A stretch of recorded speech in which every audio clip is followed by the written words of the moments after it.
Hey guys, tonight we're going somewhere a little grim. But don't worry, you're already doomed. The dirt's warm under your spine. That's the first thing you notice. The second is the flies. You swat at them without opening your eyes, but it's a losing battle. They're already in your ears, your nose, somewhere between your lips and that last dry breath. You blink. The sun above you doesn't care that you're new here. You're in the Australian bush, mid-19th century, and the only shade for miles is under the belly of a horse you don't own. You sit up, or try to. Something clanks. Metal, a belt, maybe a rifle strap, or possibly just your nerves. You're wearing boots that aren't yours and trousers that might have belonged to a man who didn't finish his last job. Around you, camp stirs, a circle of unbothered, dust-covered shapes. Your new friends are boiling billy tea and arguing over whether a cow counts as treasure. You don't know their names yet.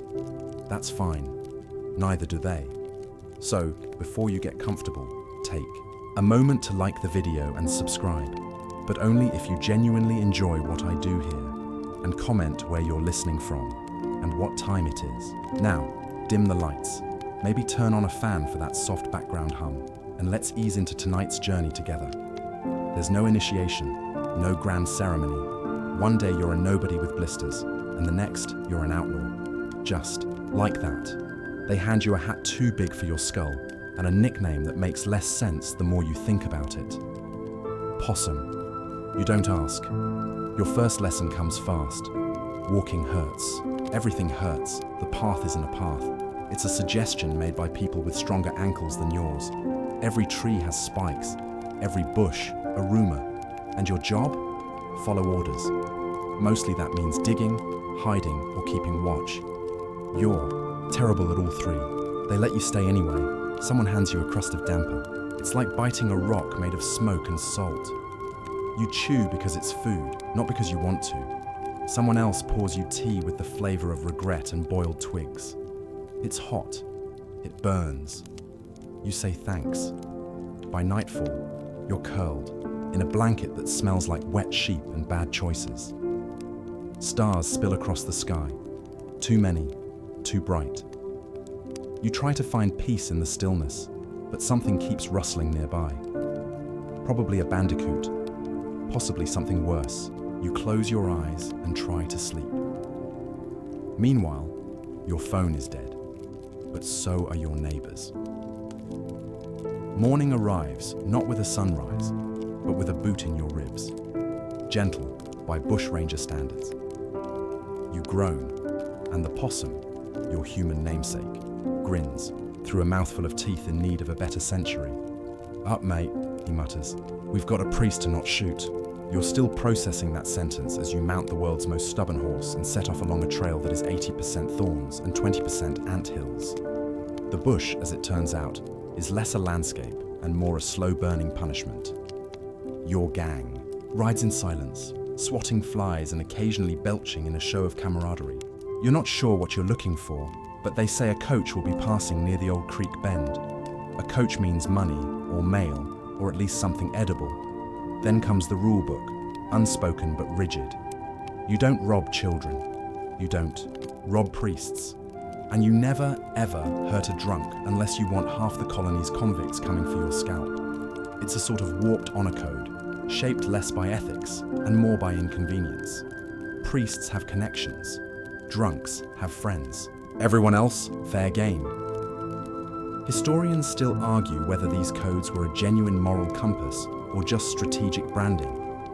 Either way, you're now morally opposed to attacking someone with wine breath and holy robes. You tuck that away. Later, as the coach clatters by, late, wheezing, sun-bleached, you watch your gang block the path like a dusty stage play. One holds a musket, another, your friend Possum, waves a rusted saber like it means something. You stay behind a tree and try to look threatening. It doesn't work. The passengers are mostly sheep merchants. One's already fainted. The others hand over their pouches without fuss. Then the gang hands back the driver's sandwiches. Keep these, Possum says. They've got tomato. We're not animals. You ride off. a little confused. You just robbed someone and then gave them lunch. Later, around the fire, someone hums a tune. It's an old ballad, probably Irish, maybe Scottish, you're not sure. But it's about a robber who left gold for a starving family and stabbed a landlord in the leg. Everyone nods along. The details may change, but the hero is always the same. Poor, scrappy, and oddly polite. You lie back on your saddle, eyes on the dark sky. There's something oddly comforting about a gang that won't shoot a clergyman, but will absolutely steal your buttons if they're shiny enough. Remember that blanket that smelled like bad choices? It's still here. So is the smell. And so are you. You wake to the sound of someone violently sneezing into a kerchief that's definitely seen better decades. The air is already too warm, and your back itches in places you can't reach. Your coat, thick and woolen, has fused with your soul overnight. You try peeling it off. It laughs and clings tighter. Here's the thing they don't tell you about. Bushranger fashion. It's not fashion. It's a patchwork of bad decisions. You're wearing someone's discarded military trousers, too short in the leg, too long in regret. Over that, a leather vest, cracked and stiff like an old pie crust. Then the coat. The coat is legendary, heavy enough to stop a bullet, or at least slow it down out of pity. There's a hat too, wide-brimmed, stained with something suspiciously red-brown. You pretend it's rust. It's not rust. Everything smells like a shearing shed and regret. But somehow it's all uniform. Every outlaw here looks similarly ridiculous. Layers upon layers. Because the bush doesn't just get cold at night, it declares war on your kneecaps. So they layer up, sweat through it all day, then shiver through the evenings anyway. Fashion meets function, loses and gets dragged behind. A horse for 12 miles, you reach for your boots and discover they've birthed mushrooms.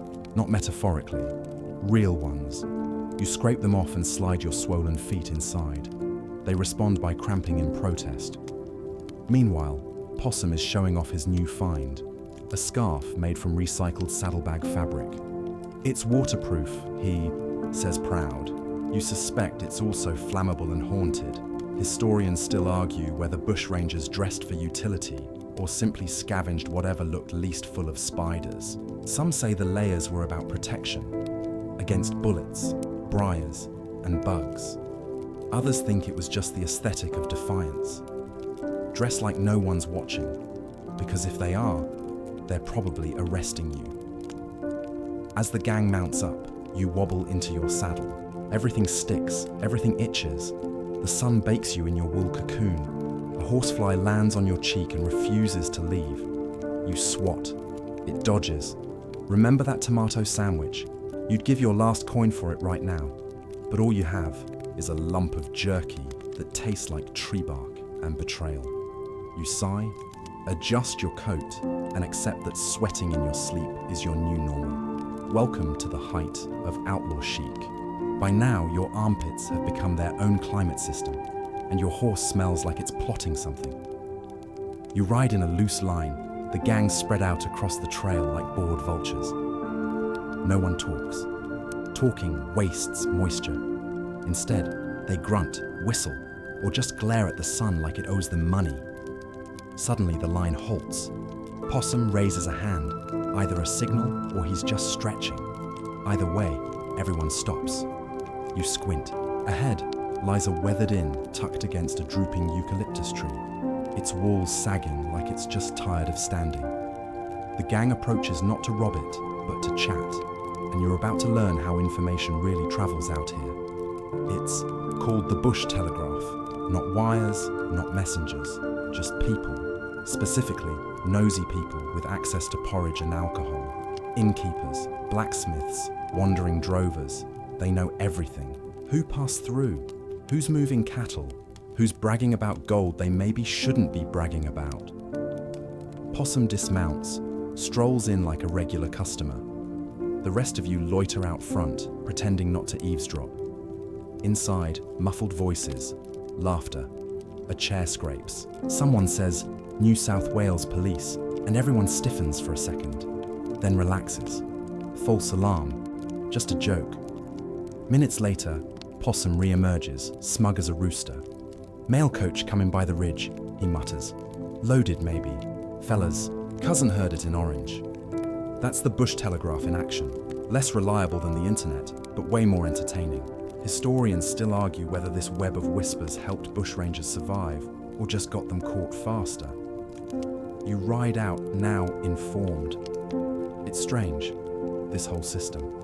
Lawmen with official bulletins, and you with third-hand gossip, passed over lukewarm beer. But somehow it works. Probably because everyone talks too much.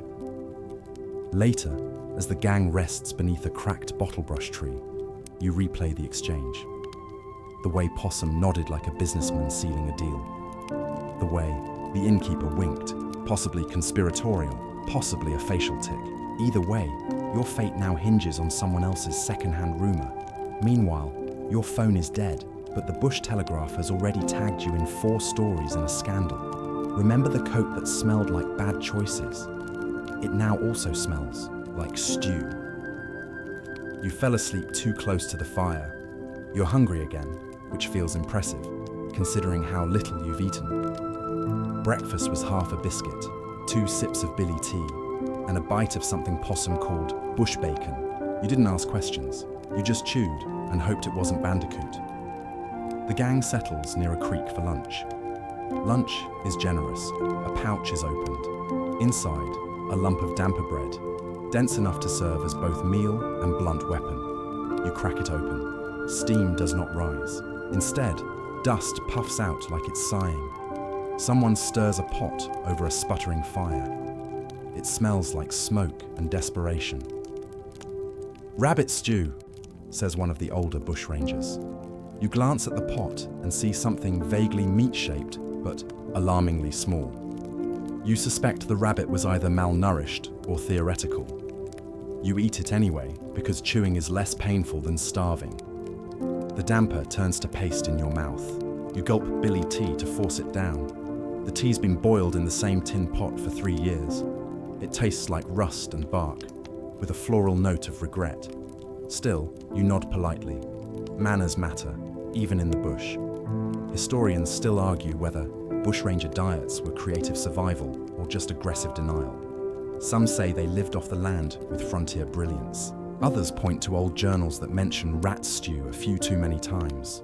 But today, it's damper, rabbitish stew, and a strange jam someone traded for a bullet. You don't ask what fruit it's from. It might be tomato again. You spread it on a hunk of bread that cracks in half like sandstone. Possum offers you a chunk of something chewy. "Kangaroo jerky," he says, grinning. You take a bite. It fights back. It's not bad exactly. It just feels like it has opinions. You eat with your legs crossed on the ground, sun in your eyes, bugs in your socks. Someone's harmonica wheezes out a sad tune. No one claps, and through it all, your stomach keeps making noises like it's trying to speak. Remember that goat Possum mentioned yesterday? It turns out the goat belongs to nobody and steals food with alarming speed. It's staring at your bread now. You stare back. You lose. Meanwhile, your modern fridge hums somewhere in another world. But here, lunch is a gritty stew, and the goat always wins. The ambush was supposed to be simple. You were going to block the road, look threatening, wave something vaguely, weapon-shaped, and maybe shout, "Stand and deliver," in your best outlaw growl. That was the plan, but this is bushranging, not theatre, and the plan goes downhill before your boots even hit the dirt. First, the cart you were meant to roll across the road is missing a wheel. Not figuratively, it's physically not there. Someone forgot to check. Someone is now named Cartwheel, and it's not a compliment. Then the lookout you stationed up the ridge gets distracted by a snake, or possibly a mirage of a pub. By the time he remembers to whistle, the coach is already thundering into view, faster than expected, and pulled by 4 very angry horses. You leap into action, kind of. You trip on a root, drop your gun, which isn't loaded anyway, and scramble to your feet just in time to see Possum get smacked in the leg by a flying cabbage. You don't know where the cabbage came from. Neither does he. It becomes a core memory. One bushranger tries to jump onto the coach. He misses and lands in a puddle that smells like horse sadness. Another tries to fire a warning shot. His musket jams. He shakes it as if that might help. It doesn't. In the chaos, the driver keeps yelling something unintelligible, possibly curses, possibly prayers. You try to stop the horses by standing in front of them, but they swerve, wisely, and you're left holding your hat and wondering if you imagined the whole thing. The coach disappears in a cloud of dust and embarrassment. The gang regroups in silence. Someone spits. Someone else mutters about fate. You sit on a rock and pick cabbage from your collar. Historians still argue whether bushrangers were daring rebels or glorified amateurs with good press. This moment leans hard into the second theory. Possum finally breaks the silence. "Well," he says, "at least nobody died." You're not sure if that's optimism or an apology. Back at camp, someone tries to spin the story into a comedic triumph. "And then the goose charged the horses," he adds, though no one remembers a goose. It's fine. It improves the narrative. You lie down that night, sore and confused. The stars blink above, like they're trying not to laugh. Remember your dignity. It's probably still lying in that puddle, next to the cabbage. Meanwhile, your modern rideshare app would have just charged you a cancellation fee. Here, you get bruises and folklore. The next morning, your failure is already becoming legend. Someone's humming a new tune by the fire, half sung, half mumbled. There once was a gang who botched a raid, and one lost a boot while another got sprayed. You're pretty sure you're the boot. You don't argue. Bushrangers have short memories for pain, but long ones for embarrassment. What's strange is how fast it spreads. That ridiculous cabbage incident, already recited by a drover who wasn't even there. He heard it from a blacksmith who heard it straight from the goat. Jokes land faster than bullets. Welcome to bush ballads. They're everywhere. Campfire, songs, whispered rhymes, crude poems scratched into the sides of inns. You'd think they'd sing about victories, but no. What they really love are near misses, comical escapes, and, apparently, livestock-related injuries. You're starting to understand. Infamy isn't a side effect. It's the point. Every failed heist, every wardrobe malfunction, every goose-based accident becomes part of the legend. It doesn't matter if you stole a fortune or fell in a hole. If someone sings about it, you're immortal. Historians still argue whether bush ballads preserve truth or just exaggerated for laughs. Many were written decades later by poets who never held a pistol or a cabbage. Still, they echo with something real, a need to feel clever, rebellious, and deeply, deeply unlucky. Possum leans over and says, "I heard there's a tune about a bloke who once got locked in an outhouse during a police raid." He smiles. "Might have been me." You look around. Someone's plucking a banjo with 3 strings. Someone else is carving a pipe from a stick that's probably poisonous. The goat from before is chewing on someone's sleeve. No one stops it. You sigh and accept it. You may be terrible at crime, but you're great material. That's something. Remember that miserable stew from a few nights ago? The one that tasted like ashen buttons? It's now in verse 3 of a song that rhymes it with rash. You try not to take it personally. Meanwhile, your modern Spotify playlist has never accused you of being outwitted by a cabbage. So that's something too. The next hiding spot is, generously, a swamp. You don't question it. You're too tired. And the rest of the gang moves like they've done this dance a dozen times. You follow, ducking under branches and stepping into water that quickly confirms your boots are no longer waterproof, if they ever were. The trees press in. The air smells like mildew and surrender. Mosquitoes form a welcoming committee. You slap 1, miss 3. Your coat soaks up the swamp like a sponge with self-esteem issues. "This'll do," Possum says, wading to a mossy patch barely raised above the waterline. He slaps the trunk of a gum tree. No troopers come here. Can't stomach the stink. He's not wrong. Bushranger hideouts, it turns out, aren't dramatic cliffside caves or forgotten gold mines. They're often just the last place anyone wants to stand for more than 5 minutes. You settle in, knee-deep in mystery muck, wondering if the smell is you or the ground. It's both. You try to sleep on a root shaped like betrayal. Around you, others lie back in their own damp nests like bushland cryptids. Someone snores. The goat is chewing something in the dark. You suspect it's part of your coat. Historians still argue whether these swamp hideouts were strategic genius or sheer desperation. Either way, they worked. Lawmen rarely followed.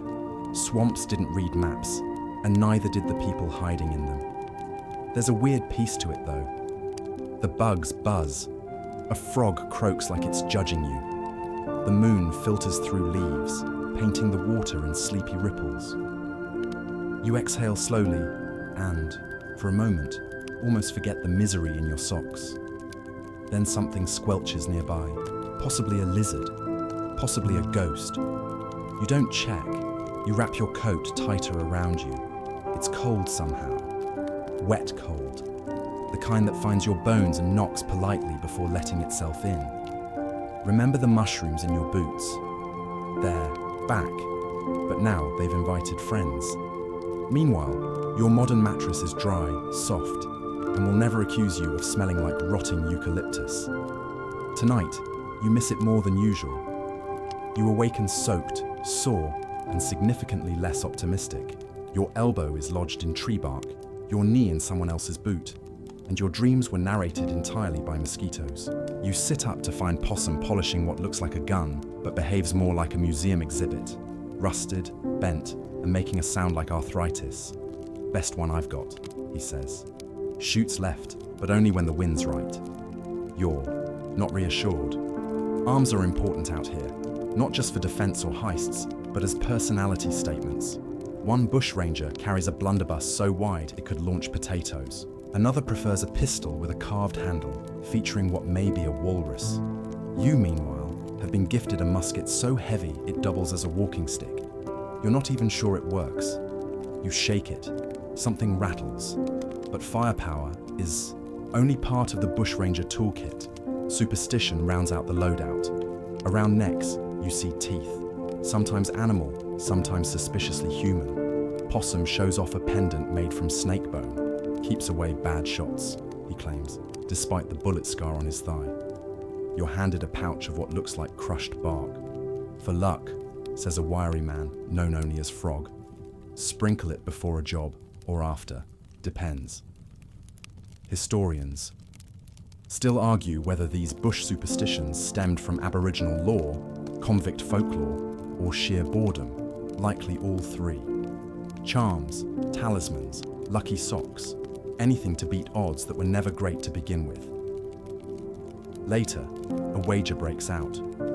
Who can hit a distant stump using a slingshot made from underpants elastic and gumtree sap? You try, miss, spectacularly, and are now known as Stump. The stump wins a second time. The day wears on. You practice reloading, which takes as long as boiling an egg and is twice as awkward. Gunpowder spills everywhere.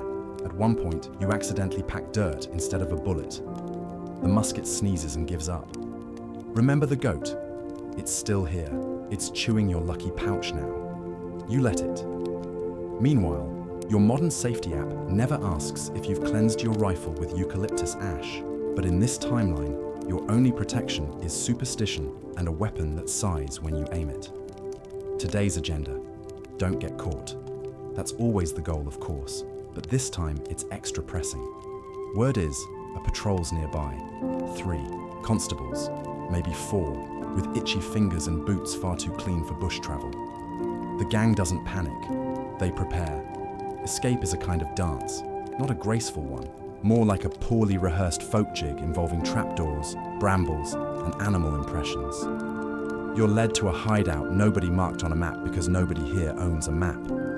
It's behind a stack of rocks, past a dry creek bed, through a tunnel of low trees that seem designed solely to scratch your face. At the end, a dugout, half earth, half hope. You duck inside and immediately bonk your head on a beam that hasn't been secured since the gold rush. Inside, it's cramped, dark, and smells like moldy flour, which makes sense. Someone stored moldy flour in here. A whistle echoes outside. 3 short, 1 long. The signal for danger, but not panic. Or possibly, I lost my boot again. Signals are a bit vague. Everyone goes silent. You hold your breath, heart pounding like it's being chased too. Then footsteps. Crunching. Slow. Close. Then they pass. You exhale into your sleeve. No one speaks. Bushranger escape plans rely on creativity and dirt. There's a system of hideouts scattered across the hills, maintained not by ownership, but by legend. One has a false floor, another a rope ladder into a dry well. And then there's the goat, yes, the goat again, who allegedly once led the police in the wrong direction for over an hour. Historians still argue whether these escapes, strategies were coordinated or just chaotic brilliance. Either way, they worked often enough to matter. Later, you emerge from the hideout covered in dust, shame, and someone else's sock. Possum grins. Another day not in chains, he says, like it's the toast of champions. You try to respond, but sneeze violently instead. Dust, fear, probably flour. Remember the musket that rattled when you shook it? It's now jammed with twigs and panic. You sigh and start picking it clean with a stick that might be older than you. Meanwhile, your modern GPS would have rerouted you in 5 seconds. But here, escape involves crawling through nettles and hoping. The goat's feeling helpful. Your escape was a success. Which means now you get to lie very still in a dry patch of bush and listen to your back complain in Morse code. The others are asleep or pretending to be. You stare at the stars and wonder if they're judging your choices. They probably are. By morning, your spine feels like it's made of rusty fence wire and your left sock has fused to your foot. You peel it off and discover 3 blisters and what might be a new species of mold. You name it despair. The gang moves slow today. Everyone's tired, bitten, and vaguely offended by the existence of sunlight. But there's no rest. You've got supplies to scavenge and a constable to outrun. Again. You pass a clearing and spot them first. The troopers. Blue coats, clean boots, and faces that say, "We haven't slept either, but at least we're paid for this." You duck, crawl, and successfully wedge yourself behind a rock that smells like sun-baked lizard. For the next hour, you trail them at a safe distance. Or maybe they're trailing you. It's hard to tell anymore. Everyone looks equally lost. Here's the kicker. They're not much different from you. Tired, dirty, underpaid, just wearing a different kind of hat. One scratches at a flea, another trips on a root and curses the ground. For a moment, you almost feel kinship. Then one of them blows his nose in your general direction and the feeling passes. Historians still argue whether bushrangers and the constabulary were truly enemies or just 2 sides of the same unlucky coin. Plenty of lawmen were ex-convicts. Plenty of bushrangers once tried honest work. Now everyone's just surviving badly. You hide behind a log and chew on dried meat that may or may not have been meant for the goat. Speaking of, there it is again, trotting past the troopers without a care in the world. One of them yells. The goat sprints. Chaos erupts. You seize the distraction and vanish into the scrub, scraping both knees and your remaining dignity. Possum meets you later with a nod and a fistful of salt. For the blisters, he says. You try it. It hurts. A lot. You nod anyway. Remember that cold, damp dugout? You miss it now. At least it didn't chase you. Meanwhile, your modern commute might involve traffic, but at least no one's trying to tackle your goat. The sun dips low, and you finally reach the ridge, a place the gang calls Gentleman's. Rest. You're not sure why. There's nothing gentle here. Just jagged rocks, a dying tree, and a view of the valley where you're statistically most likely to get arrested. Still, they seem sentimental about it. Possum tells you this is where the real bushrangers used to sit. Men of class, apparently.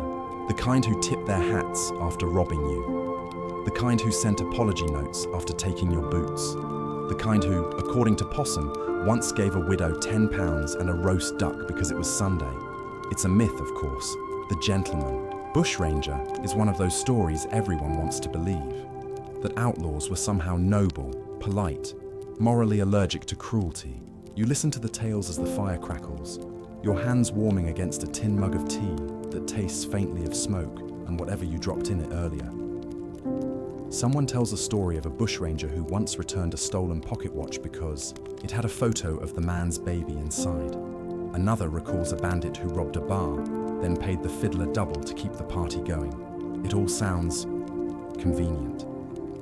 Historians still argue whether any of it is true. Some bushrangers probably did act with a strange code of honor. Others were just dirty, bored, and very good at lying.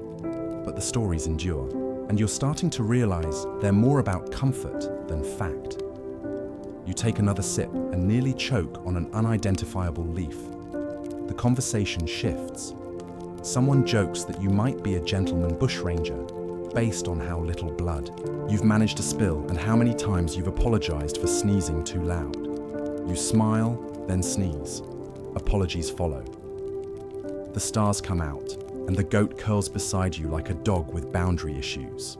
The gang drifts off to sleep one by one, their boots still on, their dreams likely full of roast ducks and returned pocket watches.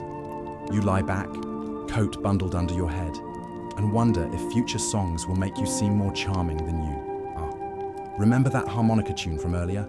It's back, slower this time, slightly out of key. It doesn't matter.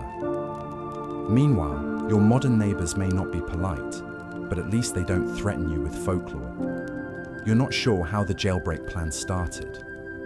One minute, you were quietly chewing gum leaves to distract yourself from hunger. The next, someone was drawing a map in the dirt with a stick and saying things like, "We'll distract the guard with a rat." You didn't ask why a rat. You've learned better by now. The plan is messy. Less strategy, more group. Hallucination. There's a man locked up in the holding cells 2 towns over, a mate of someone's cousin. Or was it a cousin of someone's mate? Either way, he once fixed Possum's saddle, and that apparently warrants an extraction. The group rides overnight. The moon is full, which helps with visibility but not stealth. Every hoofbeat sounds like a drum. Every twig crunch feels like betrayal. You arrive cold, tired, and deeply unsure about your life choices. The jail is really just a wooden hut with a grumpy guard and a door that creaks with the enthusiasm of a haunted violin. Someone throws a rock. Someone else screams. You're not even sure who's doing what anymore. You run toward the back, as planned, only to trip over a trough and faceplant into a pile of hay that smells like horse nerves. By the time you recover, the rescue has already escaped, on foot, barefoot, and very confused. Then come the complications. The guard wakes up and starts yelling. One bushranger tries to calm him down by offering tea. Another threatens him with a stick. Not a gun, a stick. The message is mixed. You all flee, breath ragged, mud in your boots, and something suspiciously warm dripping down your neck, possibly stew from someone's pack. The escape is a success if you measure success by chaos and bruises. Historians still argue whether bushranger jailbreaks were acts of loyalty or just excuses to cause mayhem. This one feels like both. You limp back to camp before dawn. Your shirt is ripped. Your toe is bleeding. Your pride is somewhere back near the trough. Possum offers you half a biscuit in sympathy. It's stale. You take it anyway. Remember that dugout from earlier? You'd trade your last copper coin to be in it now, dry and not chased. Meanwhile, your modern prison system has CCTV, lawyers, and fewer rats used as decoys. Progress. It's quiet now. Too quiet. The kind of quiet that clings to your skin, makes your breath sound like shouting. You're crouched behind a bush that offers about as much cover as a wet napkin, staring down at the road below. Possum lies beside you, chewing something tough and unsanitary. He doesn't blink. This is it. The last stand, though no one's calling it that yet. You've been tracked for days. The constables are closing in. Supplies are low, spirits lower. The only thing rising is the tension and the smoke from someone's poorly extinguished fire. You shift your weight, and feel the toe of your boot separate from its sole. Appropriate. The gang's plan, such as it is to wait until dark. Then, sneak through the gully. But plans, as you've learned, are more like optimistic suggestions out here.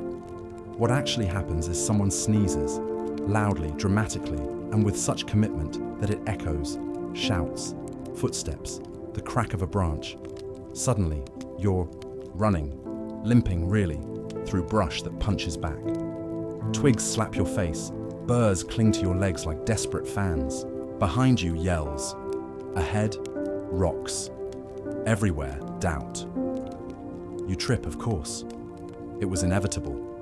The ground rises to meet you with affection and malice. You roll into a hollow and lie there, panting, heart hammering in your ears like a blacksmith with anger issues. Historians still argue whether these last stands were noble resistance or just very bad hiding spots. You're starting to think it's a bit of both. The gang regroups under a ledge slick with moss. Everyone's bleeding somewhere. Possum's got a twig in his beard and pride in his eyes. Could have gone worse, he says, even though you're all shivering and 3 people are missing a boot. You lie flat, staring at the sky through tangled leaves. A beetle walks across your forehead. You don't bother to flick it away. Remember the goat? No one's seen it. This worries you more than anything. Meanwhile, your modern worst-case scenario might involve a missed train. Out here, it's wondering, if tonight's the night your coat becomes a burial shroud. You drift off eventually, half covered in dirt, listening to someone whisper a prayer or a joke. Hard to tell. Your musket lies beside you, silent and jammed. The quiet returns, thick as wool. And this time, it stays. The fire crackles low, more glow than flame now. You sit in its soft perimeter, shoulders hunched, trying to coax warmth from embers that seem just as exhausted as you. Around the circle, the gang is quiet. Not asleep, not fully, just worn. Tonight, nobody's bragging, no songs, no arguments about which plant is edible or whether the goat is an omen. Just the sound of breath, boots shifting in the dirt, and the low wind threading through the brush like a lazy ghost. Then someone, barely audible, says, "Did you hear about the gold that sings?" You glance over. It's Frog. He's got his hat pulled low, face lit just enough to catch a crooked smile. "They say it's hidden out west," he murmurs. "Buried by a bushranger who went mad, swore he could hear it humming at night, drove him off a cliff, chasing the sound." Someone snorts. Someone else says, "That's nothing. I heard there's boots out here that walk on their own. Took a man clean out of camp one night, never saw him again." Another voice joins in, and the ghost that rides with no horse, only dust. It spirals from there. Soft, smoky tales about bushrangers who vanished into caves, of cursed bullets, of firelight that flickers without wind. None of it's true, or maybe all of it is. The stories aren't meant to be believed. They're meant to keep the dark company. Historians still argue whether these legends sprang from fear or boredom. Likely both. Life out here is long stretches of nothing, interrupted by chaos. Sometimes a ghost story fills the silence better than facts ever could. You sit back and listen, letting the voices swirl around you like campfire smoke. Your eyelids sag. Your body aches in all the usual places. The coat you once cursed now feels like armor. The goat, somehow, is asleep beside you. Of course it is. Remember the singing bushranger? Someone's already humming a tune about him. Slow, meandering, barely in key, but it wraps around your bones like a lullaby. Meanwhile, your modern bedtime might include white noise or a sleep app. Out here, it's dusty legends and the distant echo of hoofbeats that might be yours. The fire fades. So do the voices. The wind hums gently through the trees. Not quite a melody, but not far off. You close your eyes. Tonight you've traveled far, across dust and dusk, through brambles, creaking saddles, and smoke-thick silence. You've felt the rough weight of wool, the ache of worn boots, and the slow rhythm of a fire shared among strangers. Your coat may still be damp. Your back may still complain. But your story for now can rest. The road fades behind you. The stars tilt overhead. And the goat, bless its chaotic little heart, is snoring softly nearby.